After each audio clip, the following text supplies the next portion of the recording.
Hello and welcome everyone to another Sales Hacker webinar. I'm not sure if you're seeing my face or maybe you're seeing Becc Holland's face. We're trying to figure out how to pin it so the recording. We don't know. We don't know how to work Zoom. Yeah, who knows?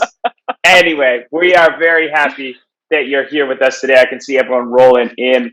As always, if you've ever been to a Sales Hacker webinar, particularly one with Becc Holland, we are going to throw a lot at you. We're going to make this the most actionable, I'm going to say 55 to 65 minutes that you're going to have. Hopefully this month, hopefully this year.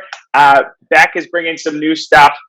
This is not on Flip the Script yet. This is you heard it here first on Sales Hacker. So super exciting. Before I introduce the legendary Becc Holland, super quick housekeeping. So number one, these are recorded. We're going to have this one pinned. There's some slides, lots of meaty content. So if you do have to jump off, you have to have a one-on-one with your manager. You got to close a big deal, whatever it is. That's all good. We'll have this in your inbox in about 24 hours. Secondly, we have a lot to get through, but we do these live for a reason. These are supposed to be interactive, and we want to hear from you. So there is a chat feature. Go down there, introduce yourself, name, title, what company you're from, say hello. It's way more fun when we know who we're rocking with. And then number two is there is a Q&A feature as well. So get your questions in. We want to hear from you. If you have relevant questions, I'll try and get them in throughout. If not, we'll spend a little bit of time at the end running through it. That's the boring stuff out of the way. I know we got a lot to get through. I am joined by Becc Holland. Becc, welcome to Sales Hacker. Welcome back, I should say. Thank you. I'm excited. Excited to have you. And I'll let you do kind of your superhero origin story. Who is Becc Holland? Before we get there, quick shout out to Kingsley, Maurice, Arvind, Lisa, Namish, Samantha, Chris, Eve, Kevin, Jonathan, Arvind, everyone. We've got a lot of people hanging out with us. Thank you all. We're excited for this one. But Becc, where did you come from? What's the superhero origin story of Becc Holland? Well, the interesting thing is, speaking of family, my nieces and nephews just poked their heads in, and I tell them there are green light webinars and red light webinars. And I coined this as a red light webinar of like, don't come in during it.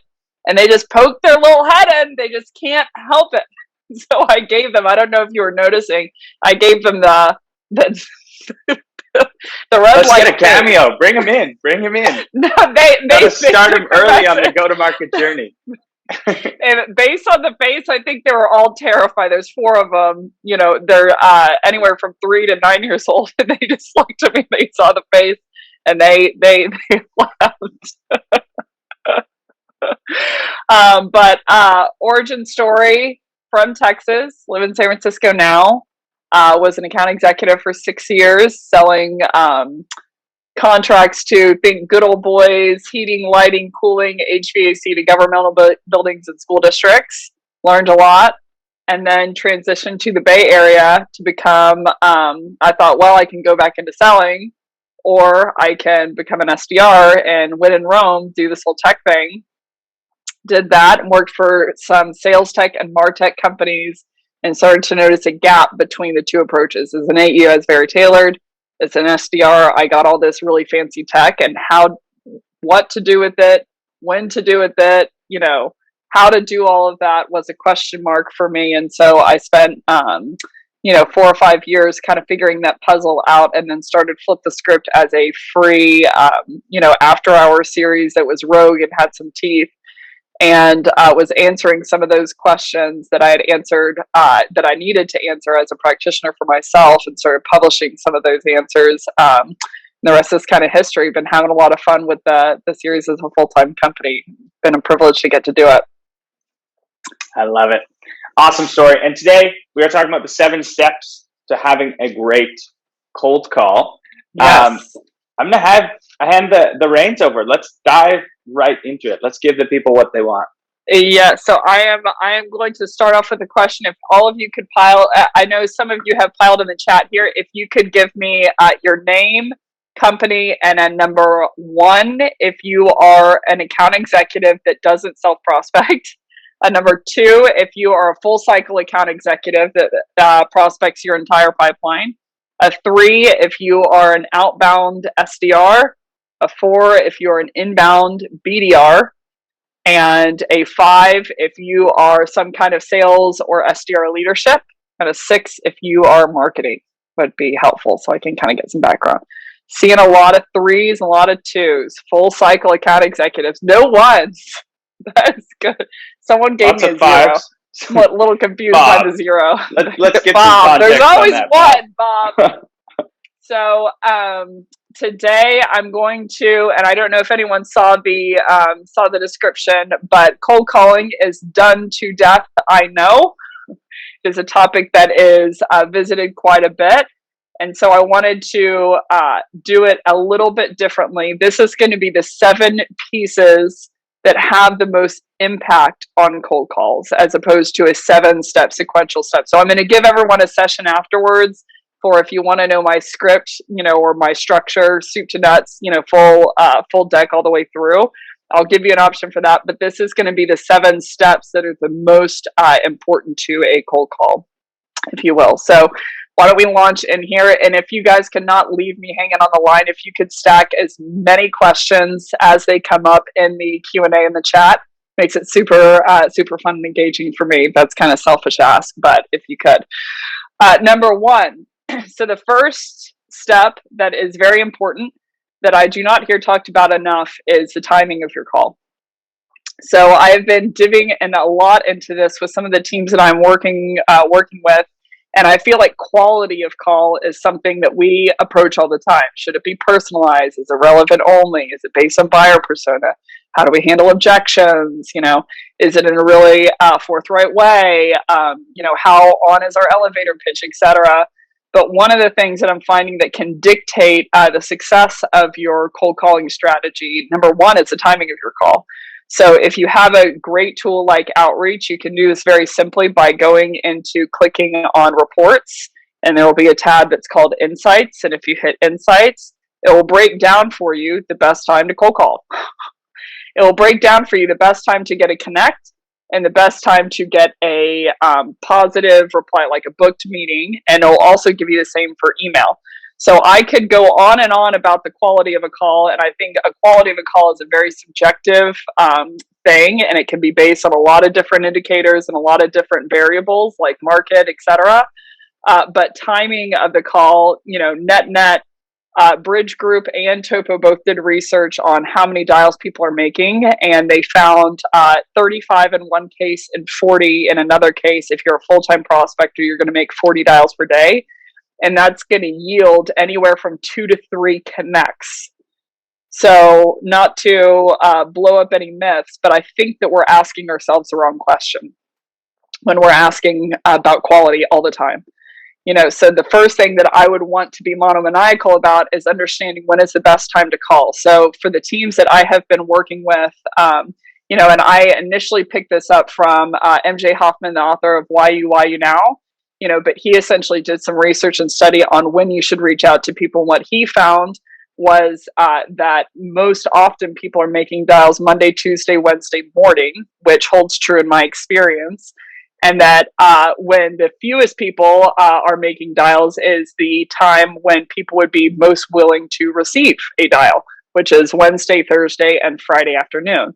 And so when I think through my experience, it's like Monday morning, I'm handling all of these internal meetings. I'm handling fires from over the weekend.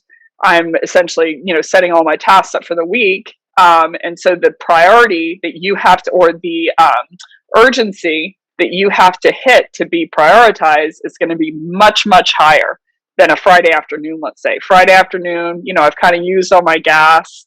I'm looking for those last couple of items to button up the week. And so based off of his research, I essentially pivoted all of my teams to, okay, Monday, Tuesday, Wednesday morning, do your research and lay off the actual sending of the emails and the actual cold calls. So the great thing about using a tool like Outreach is you can time the sending. and this is not a product pitch, but I repositioned to where they started sending their emails. The theory was 5 minutes before the hour, after the hour, increasingly throughout the day and increasingly throughout the week. So I pivoted my teams to start sending from 2 p.m. to 6 p.m. Tuesday through Friday, the end of the week, and making their dials during that time as well. And it dramatically increased their response rates, their connect rates, and also their booked meeting rates. So not only were they more likely to get a someone connecting with them on a Friday afternoon, but they also were more likely to book the meeting once they were talking to the person. So the first item that I would say is a very important part of cold calls, and this holds true with all the teams that I'm working with so far. And I would say I'm working with anywhere from SMB to enterprise, and enterprise in specific is where I'm living and breathing from a work perspective. And true enough, all the teams that I've been seeing, they're making the majority of their dials Monday, Tuesday, Wednesday, Thursday morning, but the most at time is Wednesday, Thursday, and Friday afternoon. So I would double check with my data and pivot accordingly. But that is what I'm seeing hold true, regardless of segment, regardless of industry for the teams, is that the afternoon is a better time to call. So, I would encourage anyone to look at their own data. And I would, one last tip on this, and then we can go on to piece two. I would not look at my data and say, okay, my best time to call is Wednesday morning at 10 a.m. because that's what this, my outreach instance says. It's going to only tell you what's the best time to call out of the hours that you're calling, right? So you need to run some kind of test of like, I'm going to make the same amount of dials every hour on the hour for like a couple, I'd say 2 to 3 weeks at minimum, so I can level out the data set, because it might be that it's saying that your 10 a.m. is your best time to call because you aren't making any dials in the afternoon. So I would make sure to run some kind of alpha test where you're making the same amount of dials and sending the same amount of emails, every hour on the hour for every day of the week, and then running your data set off the back end of that. So first and one of the most important pieces, I've gotten 3-4x the connect rates with the same quality of dial, into the same type of person. And so inherently is going to 3 or 4x the pipeline that you're going to achieve off the back end for the same amount of effort. So that's one and done. I'm uncharacteristically quick, Scott, today. You're doing well. I like this pace. Let's keep it up. I'm gonna stop because you gave me an opening. So we have a great question that I'm gonna tease in there. Ronald Collin says, how can we get past the call screener when making cold calls? They are often instructed to allow only specific types of callers, i.e. not sales. And then he has a big long sigh after that. So, the TLDR of it is, I think my personal opinion, and I'm probably going to get visceral feedback on this, is you should go direct dial as heavy as you can. And I would think through, especially if you're hunting into SMB mid-market, and especially if you're selling into B2B SaaS, I want everyone to think through, do you have a desk phone? And if you do, how often do you get calls on it and pick up those calls and actually do business over that desk phone? And pre-COVID, and now I want to talk about post-COVID. So it can definitely affect, how willing or how readily your prospect's going to pick up. So you're only going to usually get a gatekeeper. I don't know many people have a gatekeeper for their direct cell phone. So the first piece of advice is, I would say, is try to go as direct dial as heavily as you can. So I'm going to button it up at that, because I don't want to get segued into Gatekeeperville for too long, if that's okay. But I would say go direct dial as much as you can. Yeah, got it. So it's more of a data problem than a tactic problem. Yes. So you can segment down to, for your data vendor, there's only a few out there, but for the predominant one, Zoom Info, you can segment down to who has direct dials, right off the bat. So one of the strategies I've used for LinkedIn prospecting, for instance, is when you're going and doing your personalization, you're looking at their LinkedIn profile at the onset of the sequence, add them, And then I have a step on the back end of like 12 steps later. That's, I think, somewhere around like 15 business days out, that if they have added you back, send them a message. So that's always my view on LinkedIn prospecting, is that they're not even willing to give you a add back. Then like, I don't think it's necessarily worth the time to try and engage with them on LinkedIn over email. You only have 90 of them. So kind of the same mindset when it comes to direct dials. I'm going to attack my direct dials within my TAM and within my buyer persona first, because it's easier. So did I answer it, Scott? Yeah, let's keep it rolling. Yeah. Okay. So number 2, the second piece that's very, very important to cold calls, and I'm going to hit these out in order of that I see people least likely to do them, the less likely to do them up front, is number 2, knowing your buyer. People talk a lot about that, but according to what they're metriced on. So the great news is that an SDR, if you're selling into an SDR leader, let's say, an SDR leader at Outreach, and an SDR leader at Oracle, and an SDR leader at Palo Alto, an SDR leader at Twilio, and an SDR leader at PagerDuty are all really going to care about the same thing: booked meetings. Doesn't matter what company they're coming from. Usually what they're metriced on is a good place to understand where their heart lies.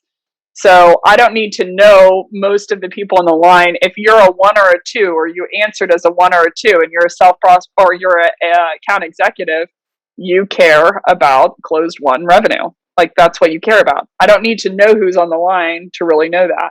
So I think point number 2, SDR leader is going to be booked meetings, marketer is going to be MQLs. Everyone has a quantitative metric that they are metriced to hire, or they're hired and promoted or let go to drive, typically. So CSM, it's going to be renewal, upsell, cross-sell, net retention, even HR is going to be ENPS score or employee churn. But I would start to think of your buyer, knowing your buyer in terms of what they are metriced on. So there are 3 different pieces to how you can be metriced. So let's start with the former. So leading indicators, you have leading, leaning, and lagging indicators. So if people didn't know, as a Billy Beane fan before now, I will say, full disclosure, I have studied him quite a bit. I'm very nerdy about his background. But leading indicators are going to be inputs that are independent from other indicators that determine the outcome of a lagging indicator. So let's use weight loss, for instance. A leading indicator would be how much food you're eating, what the caloric intake is of those foods, what type of foods you're eating, what's the vitamin count on those foods, how much you're working out, what type of working out you're doing, and how long you're doing that working out.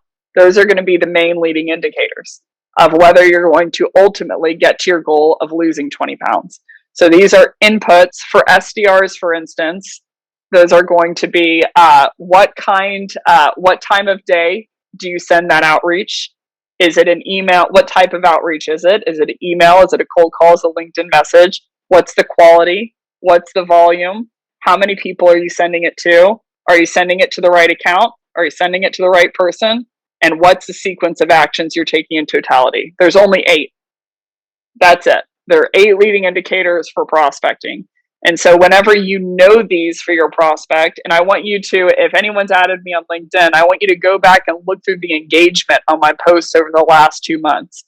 I did one post talking about the time of day that you should send it, and it had more engagement than any of my other posts, even though it was the least meaty. The point being is because it was a leading indicator. So most people within that role started liking it and sharing it and sending it across because I hit on a leading indicator. So I would know the leading indicators for my buyer personas of like, those are the ones for SDR. So if I sell into a marketer, the first thing I should know about a marketer is instead of knowing product knowledge, instead of knowing feature knowledge, instead of even like knowing my buyer in terms of my own product, know your buyer independent of your product. Know what they care about and know their world. And the quickest way to do it is to figure out what they're metriced on. So leading indicators are inputs. You cannot isolate, optimize for them in isolation, even though people often do. They say more email volume the better, even though they sacrifice quality whenever they do more email volume. But their inputs, and they determine the output of a lagging indicator. And they're typically hard to measure. A leading indicator is a resultant indicator of a leading indicator, but it is not one that you optimize for in isolation, but people falsely do all the time. So the 4 SDRs that are leading indicators are going to be open rates, response rates, and connect rates. So people would say always more response rates, the better. Maybe. So I ran a test on my database. I sent out 1,000 emails to to people with their first name in the subject line, with the correct first name. Then I sent the same email to another 1,000 with the wrong first name in the subject line. I want you all to jump in the chat and guess which email had a higher open rate and which email had a higher response rate. Number 1, the email that was the correct name, or number 2, the email with the wrong name. Right, you're all getting it. Okay, so it's all number 2. So second question, do you think, yes or no, that meant I got more booked business off of email 2? Yes or no? Bingo, you're all getting it. So I got no business off of it. I got 238 vicious responses. People ripped me apart. By the way, a whole bunch of people need some therapy. Like, I got some mean emails. Don't you call yourself personalization girl? Don't you talk about knowing your buyer? Yada, yada, yada. People ripped into me. So the metric would say of a leading indicator, if you're optimizing for these without the foresight of lagging indicators and what I care about, then you would say like, oh, that email did really, really well. But I would always caution people to think about, is it stacking up into your lagging indicator as well? So point being, for my buyers, the second part of my cold call is I would know their leading indicators of the inputs. I would know the leading indicators, and then I would know their lagging indicators. So a lagging indicator is a resultant indicator of a leading indicator. So in this case, it would be the weight lost that is an output that can be optimized for an isolation, and it's confirming that you were successful, essentially. So from a graphical perspective, if you want to break it down in your head, on this left side is the 2 that you can't optimize for an isolation, which is leading and leaning. And on this right-hand side is the 2 that are dependent on another indicator, which is leaning and lagging.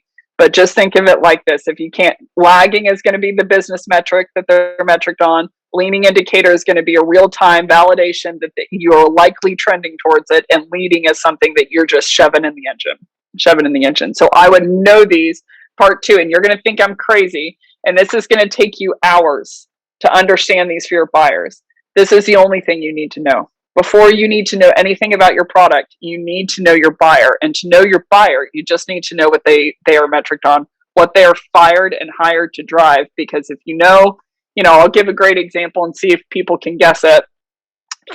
If I have 2 baseball teams playing against one another, if I have the Texas Rangers playing against the New York Yankees, what is the lagging indicator of who is the better team on that day and time? What's the lagging indicator? The score. Bingo. You all got it. The score of who scored the most runs. That is the rules of the game. So that's the only thing that people care about. Doesn't matter if I'm a player on the Twins or a player on the Red Sox or a player on the White Sox or a player for the Braves. I care about the score at the end of the game, because that's my lagging indicator. Right. Bob nailed it. He gave me a 0 earlier on what his role was, but there is no style points in the game. Right. Exactly. You're optimizing for the lagging indicator. So know what the lagging indicator, be able to spit these for your buyers before you have the temerity to talk to them. So the third type or the third piece of a cold call that is very important. And full disclosure, if you've seen any of my work on personalization, this is new, some of it. So everything I'm going to be doing today has some level of new data. So personalization, what I mean by personalization is one-to-one messaging. So I think this is the third most important piece of cold calls in today's day and age. Yes, you can scale it. I'm not going to get into it because I'm going to get too fired up and on a rant. But if you go to flipthescript.co, there's a whole section called Personalization Point, and I go very, very deep into it, the metrics, the timing, how you can scale past industry activity metric using this system. But point being, the third most important piece to a cold call is that you know who the buyer is just for a couple of seconds beforehand. So this, at worst case scenario, this is a pattern interrupt. Most people don't know who the person is. So the thing that they're forced to talk about is themselves, my product, my stuff, and best case scenario, you in terms of buyer persona. So number one, it's going to be a great pattern interrupt that you are going to now, instead of trying to stand out among 1,000 sales reps for the best pitch, you're trying to stand out among 3 because you're the, one of the 3 that personalize. Now, still very important that you're talking about something that's relevant to them. What's relevant to them is all in the leading, leaning, lagging indicators. But personalization is a great way to stand out and get the attention, and then keeping the attention comes down to point number 2. So the 3 types and 5 buckets of personalization. So let's go into the types first. This has never been aired before. So there are 3 types of personalization that you can do. And I'm ranking them in terms of where you will see the most hit rates. So the first type is problem-centric personalization. So problem-centric personalization, I have to give credit to Keenan from Gap Selling. I've been studying his work a lot recently, and he's absolutely amazing if you haven't checked him out. But he talks a lot about business problem and problem that buyer personas are running into. So problem-centric personalization, yes, Keenan is the man. Bob said Keenan's the man. He absolutely is, and his work is ahead of its time. But problem-centric personalization is going to be, for instance, I solve for with teams a lot that their demo request process, 25% of the people who are requesting a demo are actually getting a demo. I'm going to say that again, if it's not shocking enough. 25% of the teams who are requesting people who are requesting a demo are actually getting a demo, mostly because of process. So let's argue 35% were unqualified. You still have a delta. You have a delta of 40% of people who wanted to see the product who can't because of process. So problem-centric personalization would be me personalizing, meaning going one-to-one. And I've done this in a number of deals, and it's jarring the amount of results, or just from an emotional perspective and how it changes the deal for the better. But problem-centric personalization would be if I go to that person's website and I request a demo and I document my journey, and then I talk to them in the discovery call or in the prospecting piece and say, hey, did you know that I requested a demo and it took me 3.5 weeks to get a demo? I don't know if you're hemorrhaging business, but I think it's likely to guess based on this process. If you give me 15 minutes on Thursday at 2, to unpack how you can fix that, what the positive impact could be to your conversion rate, then I promise I won't hammer you with emails, hammer you with follow-up if we're not a fit. So this would be personalizing based on a problem that you solve for businesses. And the personalization piece is you have to test, and this is only going to work with things that you can test overtly, meaning some things you cannot garner whether it's a problem because it's an internal business use case. But this, if you do have an overt that you can notice a problem, or you can notice a symptom of a problem, or you can notice a pain of a problem that they're likely having based on things that you can see from the outside, you will get a viral response. So this is how to drive the most urgency with your buyers. So if I was selling sales training, for instance, wink, wink, I'd want to look up all of the IPO companies that have recently IPO'd, that didn't hit their Q2 revenue goals. I don't know if they have a problem, but I'm assuming based on the indicators that I'm seeing that essentially there's something wrong. It's either process, it's either training, it's tactical, it's whatever, but that would be problem-centric personalization, is I know how to get people, in the room based on these overt triggers that they're having. So the personalization would be if I went one-to-one. The second type of personalization is strong hook personalization. So I'm just getting so excited. I'm so pumped to talk through this. Strong hook personalization is essentially, let's say that I solve for, quality of outreach, and in someone's LinkedIn profile, they're talking about how it's all about quality of outreach. So it's a dead on tie, of like, they're talking about in their about me section of how they're really passionate about demand generation. And I solve for business use cases within demand generation. So there's nothing cute about it. There's nothing creative about it. It's a dead on tie. And the personalization, again, is defined as one-to-one. So I can't talk to Scott and say, we work with people like you in terms of X, Y, and Z, and go broad. That's relevance. The point that you can scale it to many people means it's relevance, not personalization. But if I were to go to Scott and say, in your about me section, I loved it when you said it all comes down to quality. What if you could help the quality of your sales conversations, yada, yada, yada. So strong hook is, it's a dead on tie. There's nothing cute. There's nothing creative. And the personalization, again, is one-to-one. So in the first problem-centric use case, I looked to see if they in specific had the problem, their company in specific had the problem. In the second use case for strong hook, I'm seeing, is there a dead on tie in terms of the function that I cover and what they say that they cover within their LinkedIn profile? And the third is light hook personalization. So light hook personalization is going to be a conceptual tie. So let's say that Scott, that he played basketball at a certain university. And I said, what if you could, turn all of your bench players into starting lineup, your, people you put on the court at the start of the game, for your sales reps over at Outreach by X, Y, and Z. So this is going to be the least palatable among, whatever the sales industry gods that be. Some of the thought leaders say like, hey, conceptual ties are a little too cheesy or gimmicky, or it doesn't feel real. I'm not going to take an opinion here. All I'm going to take an opinion on is that you do one of them. Problem-centric personalization, strong hook personalization, and go dead on tie, or light hook if you can't find the former two. But personalization as a concept, I have seen massive results across all the teams that I've worked with, because at the minimum, it's a pattern interrupt so that they're reading your email. So then it just becomes about how effectively are you communicating about the things that they care about and the problems that they want to solve for. So those are the three types. Underneath those, the latter two, strong hook and light hook personalization, you have 5 buckets of things that you can personalize on. Yeah, so Marie said, hey, I saw that you also love pizza, right?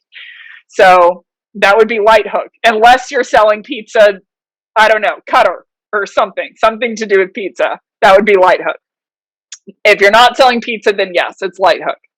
So there's 5 different buckets of personalization. And again, what I mean by personalization is going one-to-one.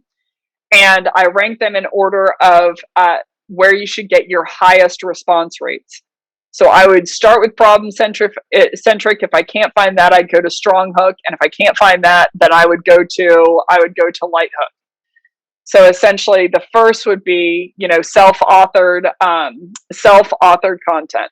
So this is going to be anything your prospect authored themselves, webinar, article, post. Again, you're going to have to hook it either in a strong way or a light way conceptually. But this is going to be your strongest response rate. And if I had to guess why, I'm going to make everyone jump in the chat. You're not going to be in the stands this whole thing.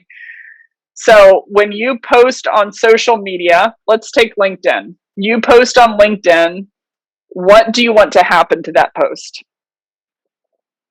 I'm going to make everyone jump in the chat. What's the one thing that you want to happen to your post after you make a post on LinkedIn? Yep, share, engage, help. Get a response, likes, shares, interaction, engagement. You're all nailing it. Brilliant. So my second question is why? Why do you want all of that engagement? Okay, book meetings, Yeah, build trust, help spread the word to make sales, extend your network exposure, go viral, continue dialogue. Okay. Now, the third tough question. Let's transition for a second to Facebook, non business related, but you still want the same thing. So, why do you want engagement on Facebook? There you go. Chris got it. Pride. Yep. Annika got it. All of you are getting it. Self gratification. You want to be cool. The ego piece of it. So, ego. Yes, Marit's got it. Ego is the magic word. So, social media has taught us three things about ourselves. It's been a mirror. Number one, that we all deep down want to be famous. Oh, Samantha got it.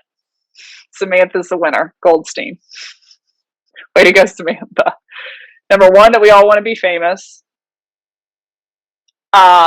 And I'd say the biggest one, number two, is that we crave validation from others. We do. For better or for worse, we do. So we like the likes and the shares and the comments, whether it's business or it's personal, because we crave validation from others. So this first bucket, self-authored content, the reason it's stressful for most people, you'll see a lot of people preaching personal branding. You push out a lot of posts. And the reason they have to preach on it is because it's tough to post. And the reason it's tough to post is you don't know whether it's going to do well or not. It's stressful. You're opening yourself up for the world to judge you and for the world to see if, worst case scenario, they didn't think it was relevant at all. They didn't like it or anything. So I'm going to be walking around this apartment, at the end of this session, and I'm going to be wondering one question about this session. And I want you to jump in the chat and see if you can guess what the question is that I'm going to be wondering. I'm going to be asking myself over and over. Yep, Annika already got it. Yep, you're all getting it. Did you like it? Do they like me? Did I deliver value? Chris got it. Was it relevant? Diana got it. How well did I do? That's what I'm going to be wondering. Did they approve? Did they listen? Did they think it was relevant? So this self-authored bucket, you are really going to win some point. Diana said, do they love me? I'm going to assume that it's a no. So I'm not going to wonder that. I'm going to know that you don't. So that first bucket of self-authored content, if I had to guess why it works so well, it's not only because you're personalizing, but you are validating them. You're validating that their work was meaningful. So it can be a very, very quick response rate and a very, very, you want your prospects to root for you. Now, whether they're going to book the meeting or not comes down to, are you solving for a problem that they need solved? However, it's always nice to have your prospects rooting for you to have the thing that they want to buy. It can make the difference between, quite a few sales.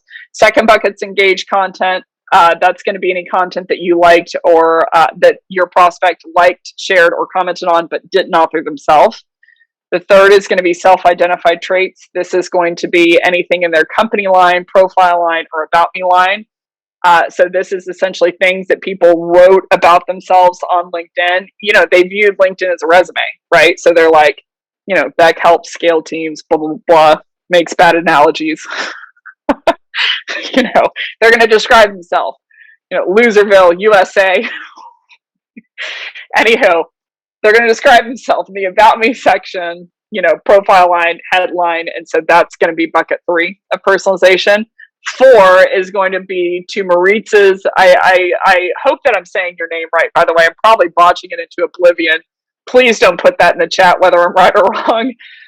But the 4th bucket is going to be junk drawer. So that's non-business related things about your prospect. Schools attended, personal interests, hobbies, recommendations, skill endorsements. So this would be, they like pizza. Again, you have to light hook it. So if you're thinking pizza, you got to figure out how to hook pizza. I don't know what the rules are, but I know that that's the only rule. You have to hook it. So I think a common misconception here that I hear a lot of people say is that this is only for a sales or marketing buyer persona that would like it. And I couldn't disagree more. And also the results from the teams that I'm working with are very technical companies, almost exclusively technical companies. So I would get creative in this bucket. Just because someone's technical doesn't mean they're not creative. Arguably means they're more creative. So this is what actually works really well for technical buyer personas, but marketing buyer personas love it. Half of sales leaders really, really like it. Some of them don't, you know, and they want you to be direct. HR really likes it, but junk drawer is non-business related. And then 5 is going to be company level. So this is M&A, blogs, posts, hiring, website language, etc. But all 5 of these buckets you can do within StrongHook, you know, of like they say they're in demand gen, you're solving for demand gen, or you can do light hook. So for instance, I know I mentioned Keenan earlier. He's a, you know, big baddie skier and ski instructor. So strong hook personalization to him would be, I noticed you're a big badass skier. You know, we sell whatever, like different skis that help you yada yada. He's probably going to barf if he hears this. What's how about I'm botching it? But strong hook personalization would be you sell ski gear. Light hook personalization is you want to talk about how skiing all comes down to practice, repetition, and technique. What if you could turn your sales reps, you know, via good practice, repetition, and technique on their sales calls into lethal assassins? So light hook, it's conceptual. Strong hook, it's dead on. Yeah, and then the 5th is company level: M&A, blogs, post, hiring, website language, etc. So that's the 3rd piece. Go ahead. Super quick. Going to jump in. Barbara Spector has a comment / kind of a question. When does one find the time to do all this research? What would your reaction to that be? Should the company be doing this? Should I, as the individual, have to do all of this? How much time would you say a day sales rep should be spending doing this? Yeah. So, and you said her name's Barbara. Barbara, yeah. Barbara, if you don't mind me asking, are you using a sales engagement tool? Are you using Outreach? She like logged off. She's no. Okay. So essentially, I would say keep it in a Google Sheet, and I would spend no more than 5 minutes, and you can hunt 3 personalized premises in that period of time. You know, so I would, again, you're going for speed, and know that personalization, especially in light hook, is just a pattern interrupt. It's just to get noticed. You know, so okay. So if you can do it in Zoom Info Engage as well. So if you go into the notes section on Zoom Info Engage, you can store your personalization there. I'd go to their profile, spend no more than 5 minutes, tease out 3 personalized premises, and go in this order, you know, of what you can find, and then store them there. And then you only have to do that research once. So whenever you call the person, you have that research at the top. Now, I'd find a nice, neat way to structure it there of, yeah. So if you just put article they wrote, put the title, and put an excerpt, you know, again, if you want more on personalization, if you go to flipthescript.co, it's free. You can see, go to personalization point, and I go really deep in this. But you will only have to spend 5 minutes to get 3 personalized premises, and that can fuel soup to nuts the rest of the sequence. So one of the biggest myths of personalization is that you cannot scale it. And what people mean by scale, if they mean results, I've seen at minimum 3x results. If they mean activity, I've seen at minimum 1.5x activity. So the average activity metric is 40 dials, you know, and I think somewhere around the same matched in email. And I was getting my reps with the personalization, 100% personalization, 35 emails at minimum. And I was discounting the emails against their activity metric that required very little personalization. And they were still getting 35, and I was getting them up to a minimum of 70 dials. So go to personalization point. I think I go into in the math of personalization, how quickly you can do that. But it is absolutely within an 8-hour day, all worst case scenarios, all upper limits of activity. I still only took 6 hours out of an 8-hour day to completely obliterate the average rep when they were going quote unquote relevance only kind of thing. So anywho, that's a lot on activity. One more thing before I move on. If you don't have personalization in your emails, you don't need a person to do it. Ta-da. So I would be careful what you wish for. I think there's an immense amount of value in knowing who your buyer is beforehand for them. So I would certainly know something about them. So let's go into the fourth piece is of cold calls. It's very important is going to be the intro. So this is for my entire session on cold calls. I'm only going to do the first two slides because I think arguably these are the most important. Or I think the lion's share of value is within these first two slides. But what I'd open with is, hey, this is Becc calling on a recorded line if you are recorded from Flip the Script. How have you been? Not how are you? How are you triggers sales rep. How have you been? For a moment, they start wondering how they know you. In that meantime, you're going to get a plethora of questions. Who is this? Is this a sales call? I'm good. How are you? I'm good. They'll just pause. I would say in any case scenario, if they ask you a question, I would say that's a great question. Whether that's what's your pricing? Who do you compete with? Is this a sales call? How do you know me? I'd say that's a great question. And I go back into my script. The reason for my outreach is, and I'd hit them with personalization, some level of personalization.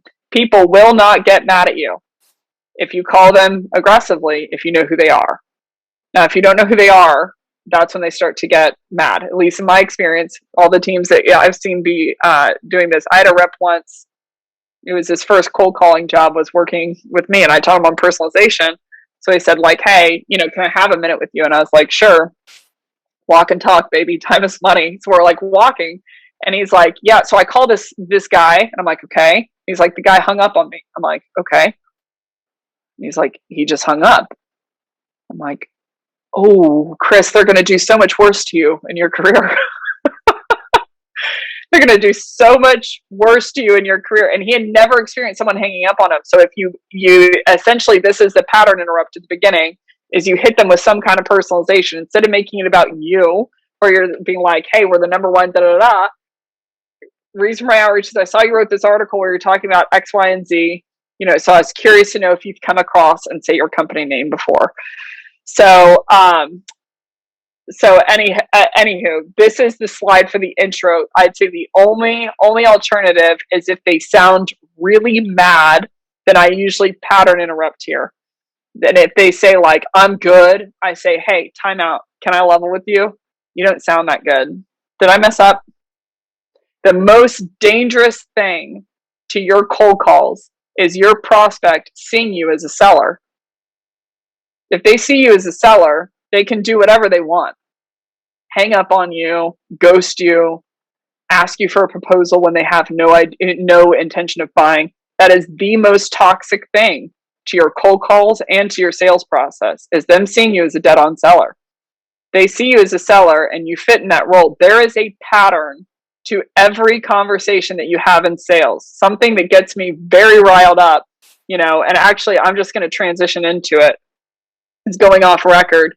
There is a pattern to every sales conversation. For email, it's this. Hi, Scott. My name is Becc, and I'm with blank. We're the number one blank that does blank. We help blank to do blank. Here are case studies. Do you want a quick 15-minute chat intro? Looking forward to it. Assumptive close. Becc. For cold calls, there's also a pattern. And what's infuriating to me is people are saying, oh, it's a pattern interrupt if you ask them for 30 seconds of their time. I'm like, no, that's the pattern. That's the pattern of cold calls. So I would think through, for everyone on this line, I'm going to challenge you to think through, I would get out a sheet of paper, write email on the left-hand side, cold call in the middle, and write objections on the right-hand side. And for email, write all of the language that you see sales reps say. Quick chat, looking forward to it. We're the number one blank. We help blank do blank. Efficiency, visibility, scalability. That's the pattern. So if your prospect opens that email and notices it hits the pattern in their mind, they delete it. So I want you to think through, when you're reading through email in the morning and you walk into the day and you hit refresh this morning after Memorial Day for the US and you see it implode with all these emails, do you delete some or do you read every single one of them? Do you respond to every single one of them? And if you don't respond to every single one of them, did you open every one that you deleted? And if you didn't open every one you deleted, how did you know it wasn't to you? How are you prioritizing? And take that buying hat into your selling process. So I have people scour on a scale of 1 to 10, how much would I think this subject line was just to me if I was the recipient? And on a scale of 1 to 10, how much would I know that this was a marketing or did this hit the sales pattern? So for email, it's going to be the same thing. For cold call, it's the same thing. Hey, this is blank. How are you?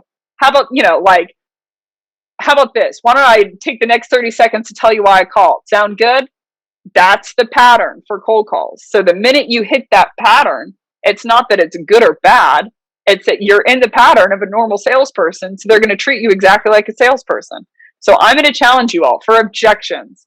If you're prospecting into me and I say, send me an email, what would your natural response be as a salesperson? What would you say back to that? If I said, send me an email. Absolutely. What's your email address? Keep going. Okay. Karen, got it. Okay. Keep going. What else would you say? What should I send you? Aaron nailed it. So I can send the right stuff. What should I send? Bob nailed it. Okay. What information are you looking for? Tanner got it. When do I follow up? Can I ask a few questions? Okay. Now I'm going to ask you another one. If you cold call me and I say, I'm running into a meeting, what do you say back to me? Or not the right time.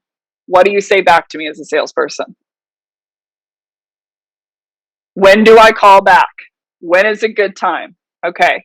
So you all are doing these live. When's not a bad time? When is the best time? How, on and on. You are all, I just want to help, but you're all dead on. That's the problem. That's the problem. If I say I'm running into a meeting, I'm so sorry, when's a better time to call? The problem with that is now I want you to put your buyer hat on. If you walk into a retail store and I were to walk up to you and I were to say, how can I help you? What would your natural response be? Scott, I'm going to pick on you for this. You walk into a retail store and I say, how can I help you? What would you say back? I'm all good, just looking around. Just looking. Bob got it. Jonathan got it. Just browsing. Jenna got it. Now, why did you say that, Scott? That's what I've said 748 million other times when I've been asked the same question. But couldn't I hypothetically help you? Because I know the store better. For sure. Yeah. So usually I will go back to them and 10 minutes later and be like, oh, actually, where is this? Totally. Yeah. So why didn't you want my help at the onset?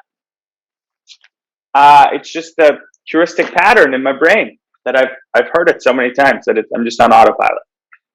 Okay, so I'm going to let you off the hook and make everyone go into the chat. When you have told a salesperson, send me an email, do you have any intention, yes or no, of reading that email and responding with a thoughtful response or by taking a meeting? No. You're all saying no. Not really. No way. The problem with these objection handles, these are the industry objection handles. I'm going to get heated here for a second. This is what they'll tell you to counter with. The problem with these objection handles is not that they're a bad objection handle. It's that it's not the right objection. You're saying, send me an email. So Scott, I'm going to pick on you. You say, send me an email. What do you really want from me? I want to get you off the phone. Right. So why didn't you just say that is my question. Why didn't you just tell me that? You want to get off the phone and you don't want to deal with me. Trying to be polite and get you off as quick as possible without being a prick.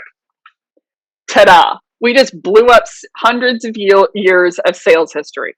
People are going to come up with blow-offs and they're going to look a lot different. Not the right time, no budget, running into a meeting, send me an email in a meeting and thought you were somebody else. The problem with this is you're saying, hey, will you go out with me on Friday at 7? And I'm like, nah, man, I'm washing my hair. I'm kind of busy. And then you're sending me, using these objection handles, is like sending me shampoo to make my hair cleaner for longer. Would be a really great gift if that was my true objection. But the true objection is that I just didn't want to go out with the person. Right? So in terms of pattern interrupts, I would think about for all of the different patterns. And again, I would get out a sheet of paper and write down for email, for cold call, and for objections, what are the objections that I give people, and what do I really want to happen? And now you have the Bible, so to speak, of crap that you cannot say.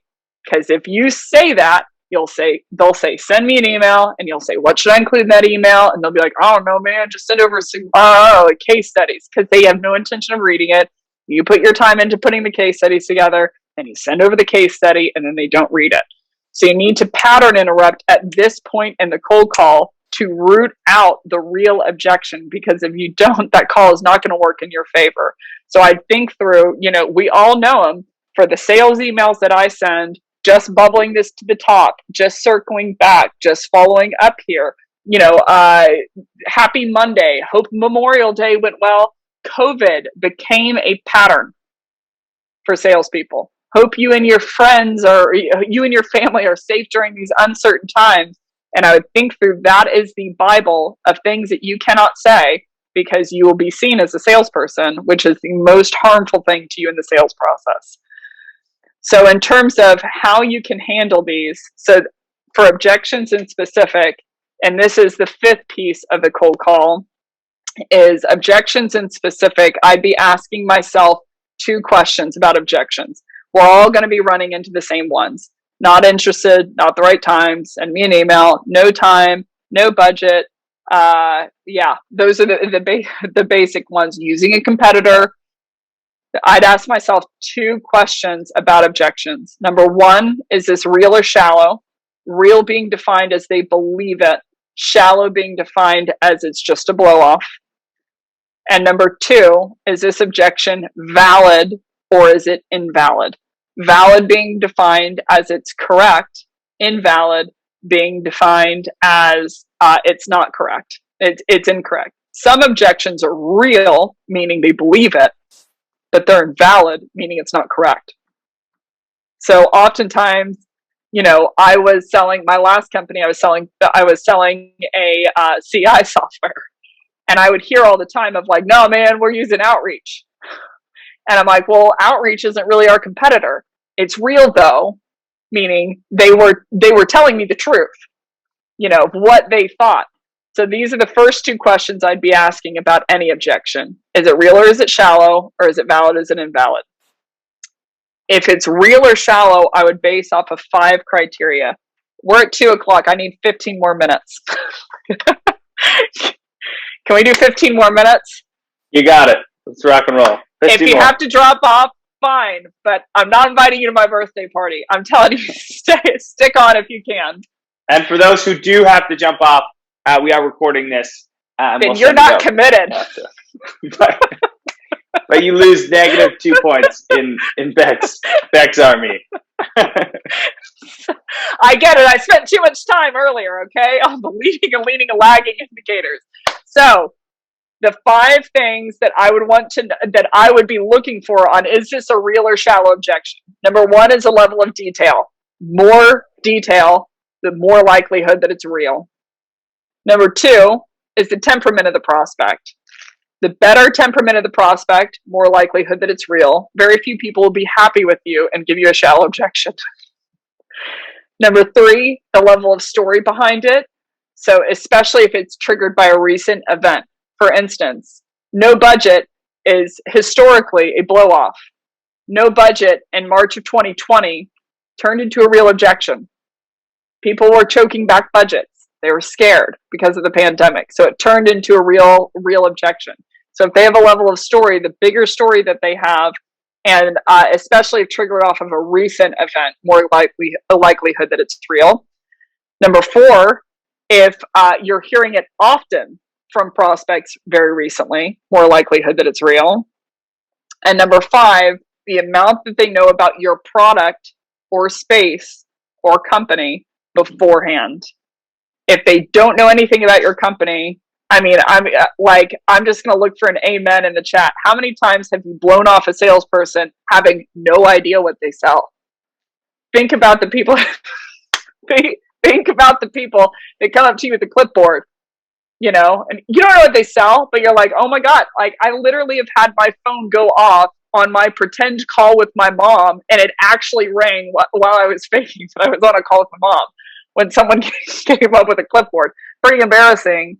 But the more that they know about your company beforehand, the more likelihood that it's a real objection. Now, still could be invalid, still could be incorrect, but more likelihood that it's real.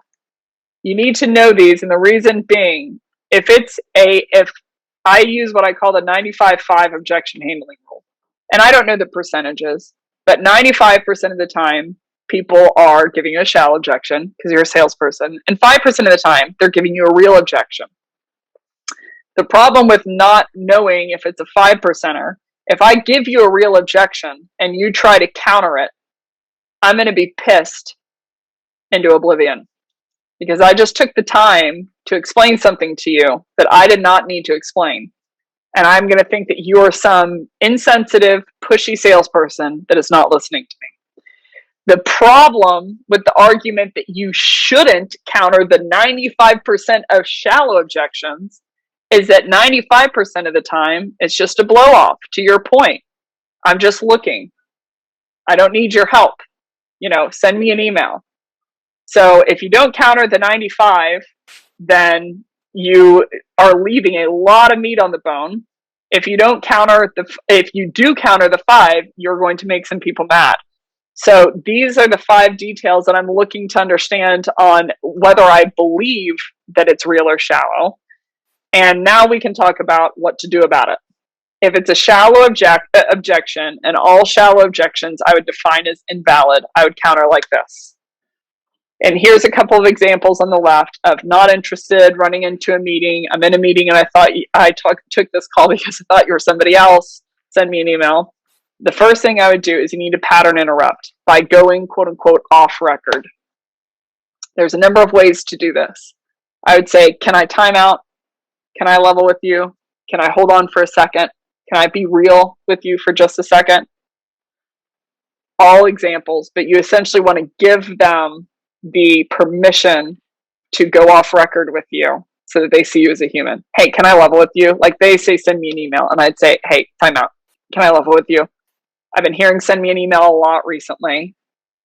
The second step is you want to deploy elephant in the room, meaning you want to give your best guess as to what they're actually saying to you in a very calm and a very positive tone. And I'm getting the feeling that that's just your polite way of saying, go away, you annoying sales rep.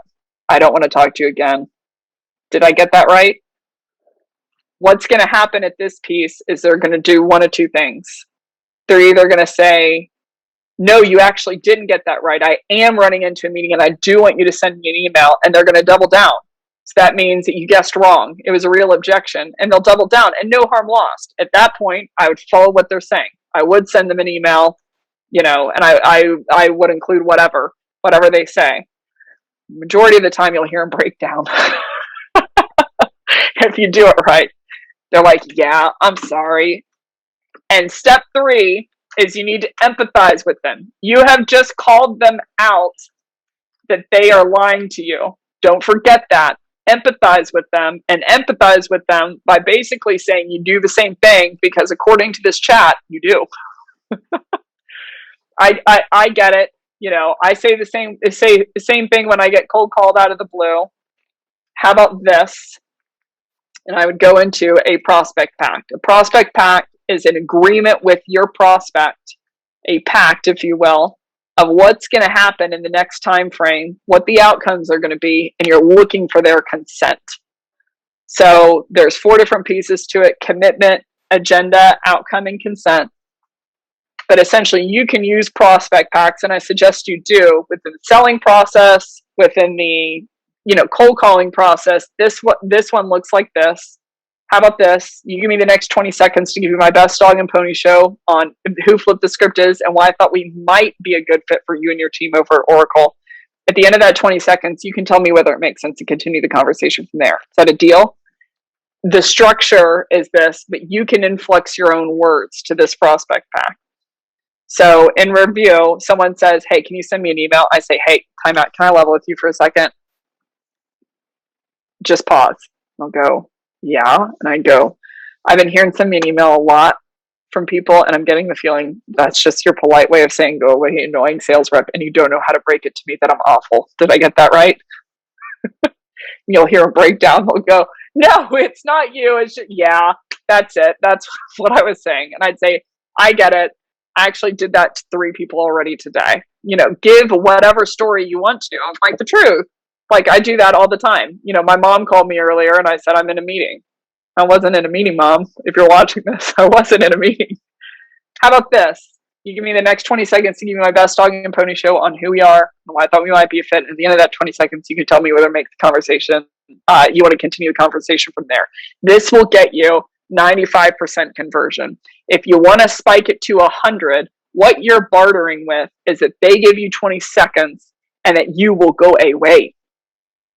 If you want to turn this, in my experience, and my reps always give me an amen who have worked with me, you'll get 95% conversion with this. If you want to get 100, increase the barter that you're bartering with. How about this? You give me the next 20 seconds, or you let me ask you 2 questions, and after those 2 questions, if I'm still not relevant, I'll never call you again. You will get 100% conversion. People will let you ask the question. They think in their head that there's some list. And some guy like 40 years ago in Iowa or somewhere said like, hey, just tell them to take you off their list. And like legally, bro, they'll go to jail. Like that's the myth, right? And in tech, we're like, there isn't really a list. It's a CRM, but tomato. Just tell them you'll never call them again and don't. Move on. Have the integrity to hold it. So that's for shallow objections. And we're going to unfortunately going to have to close with real invalid so I can stay on time. But real invalid objections, I would say you're going to do the exact same plan. So as a reminder, real invalid objections are going to be objections they believe but are incorrect. So for instance, they tell you they're using a competitor that's not your real competitor. Or they tell you you're too expensive when you just updated your pricing and actually you're the lowest vendor in the space when it comes to pricing. Or they say, here's a good one, I'm not the right person, but they're within the right buyer persona of who you want to talk to. So that's a real objection, but it's invalid what you do there. So I'm going to make everyone jump in the chat for one last piece of engagement. When you see a speaker, for instance, and it's kind of like this. When you see a speaker, ask a question. Scott, I'm going to ask you. I'm going to pick on you for this one. You see a speaker, you're at a conference with 2,000 people, ask a question, and they open it up to the floor. How often or how many people percentage-wise will raise their hand to answer the question? If you had 1,000 people, let's say. Ooh. Maybe 10%, maybe 5%. Right. And why do you think everyone's nailing it here? John, Chris, Karen, 5 to 10%.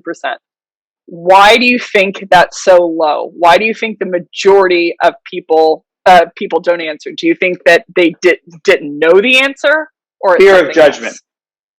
Bingo. They don't. Aaron wins the gold medal twice. They don't want to be wrong. So Aaron, Scott, both. I'm going to ask you, everyone in the chat, why would you? Why? Why is being wrong? Why are you afraid of being wrong? I think you do like the risk reward, and you're like, if I'm wrong, I'm going to look really stupid, and if I'm right, well, like I'm expected to be right. Right. So my next question is, why would you raise your hand at all? So we know that it hurts our ego if we're wrong, because we're wrong in front of 1,000 people. So why would any of the 5% raise their hand at all to answer the question, if that's the risk? Chris got it. We got ego. Yeah. You appear smart. You get a little moment of glory. Right. You get a moment of glory. Having the wrong or right answer is very important to people. So in the same situation, if I'm wrong and I'm wrong in front of 1,000 people, I am under the table. If I'm right and I'm right in front of 1,000 people, it's a major ego trip for us of like, I just nailed it. So the problem with countering a real invalid objection, and again, this is one they believe that's not correct.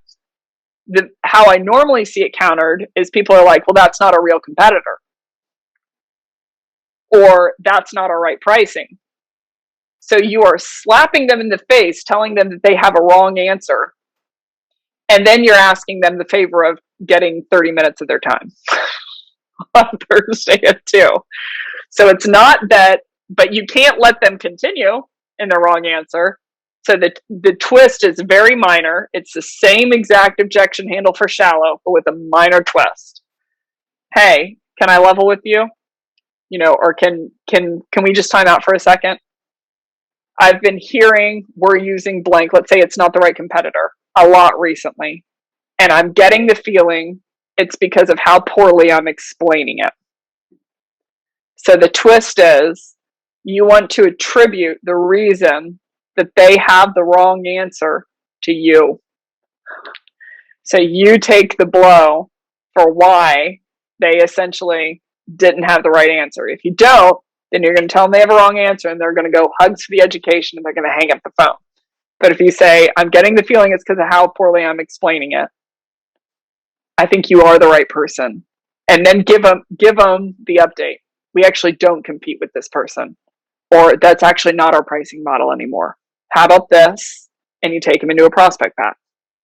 You give me the next 20 seconds to give you my best dog and pony show, and you're going to have to delta it a little bit on who we are and what we actually do and who we do compete with, or why I think we sell to VPs of sales like you in specific.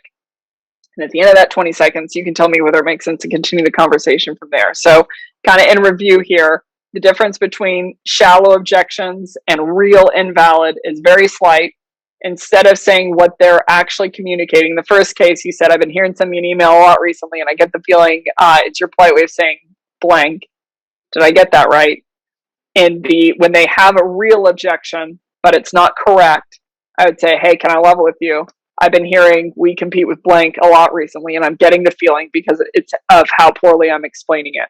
You got to pardon me, I'm new. And you need to take the emotional hit for why they have the wrong answer and then confirm the truth for them. We actually don't compete with that person. How about this? And take them into the same exact type of prospect path. So from an emotional view, it will open them up. But from a structure perspective, again, you're going to tease out right here, for the shallow objections right here. If they double down and they say, no, I'm actually running into a meeting, then I'd say, oh, that's a real objection. You need to follow suit. But if for the 90%, they'll break down here. They'll go, yeah, I'm actually not running into a meeting. And I'd be like, it's okay.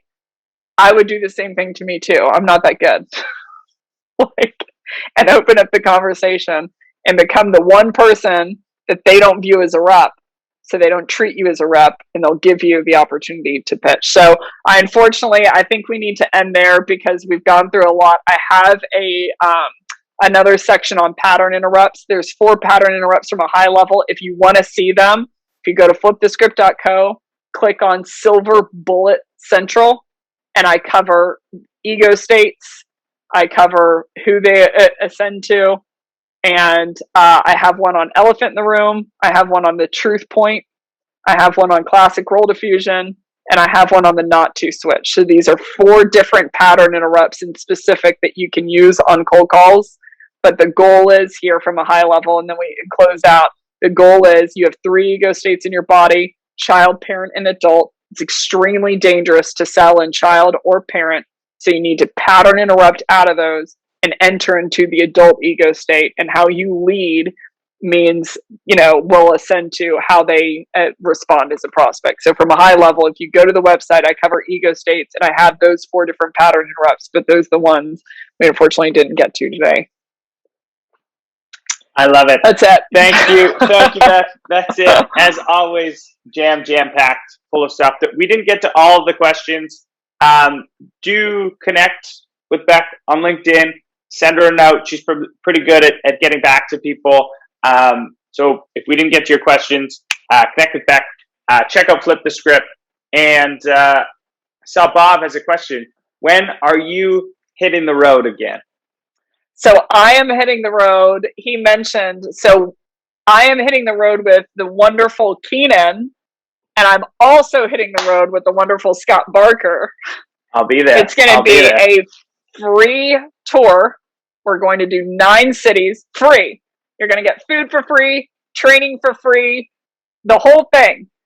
So if you go to flipthescript.co and you click free tour and you click the 2021, it's going to be kicking off October 12th through 28th.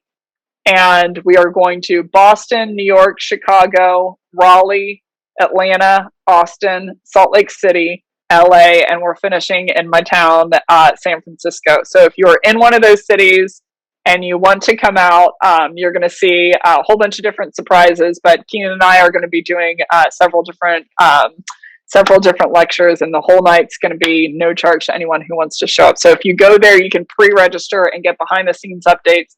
We're going to release a website for a proper registration, but I will say, full disclosure, last year with no marketing, we sold out within like 2 days. So I would pre-register because we're going to give a couple day shoehorn to anyone who pre-registers to go ahead and get their tickets. So that's Can't it. wait. That's my CTA. I love it. I hope you all join us. Hope to see you there. I'll be going around with Becc on this crazy bus, and hope to see all of you in your hometowns. Becc, thank you so much. Have an awesome day, and I'm excited to do another one of these with you soon. Thank you very much, everyone.